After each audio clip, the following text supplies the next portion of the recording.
Here you see a few things on the floor here, and I'm rearranging things again. There's my Spartan that I just took out of the 3/4 size cabinet. It had a motor on it. That's the top of the bentwood case for my Singer 9913, and that machine is right here, and it's a knee bar machine. So this is what it looks like right now, and due to a couple of things happening, I've had this argument with myself for, I don't know, 3 years or so. I love this machine as it is original.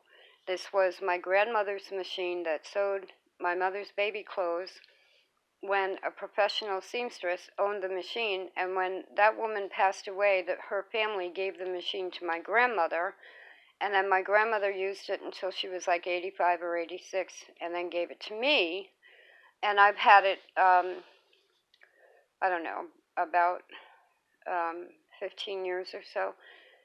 So leaving it original, it's like Grandma's machine, and it's just so special. The problem is,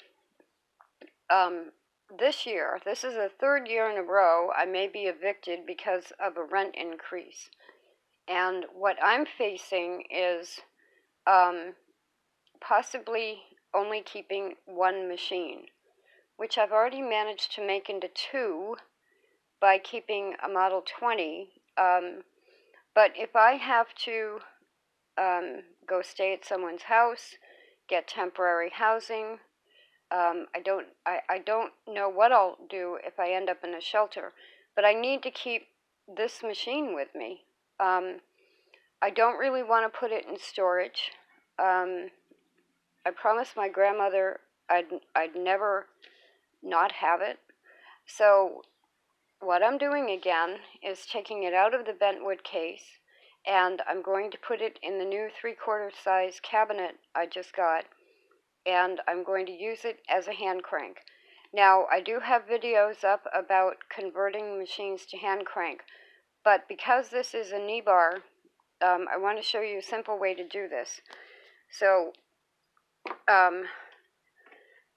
in a moment, you want to make sure that you have that loose. That keeps the machine in the base.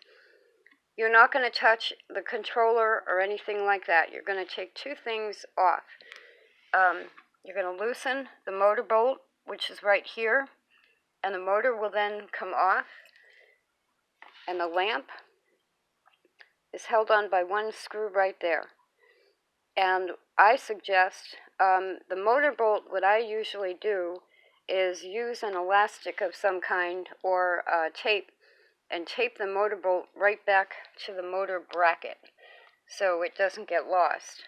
And then the screw for the lamp I put back into the machine.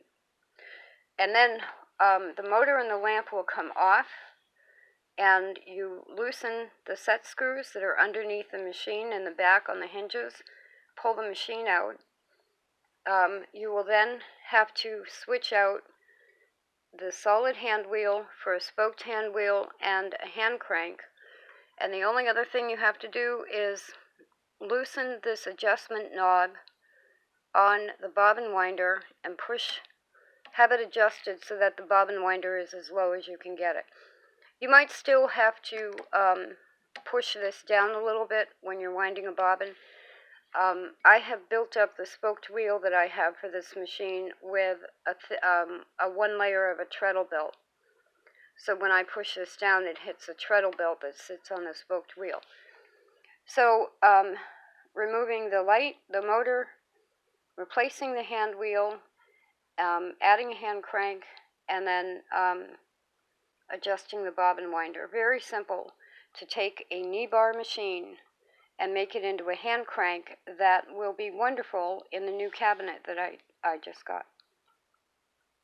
Painful to do, necessary to do, and really a big shift from having, right now I have 11 full-size machines and I think 7 small ones, toy or Model 20s, and then I have like 20 handheld stitchers. And I'm going to have a Handcrank 99 and a Model 20 and probably one handheld stitcher. It's a big change, but I can do it.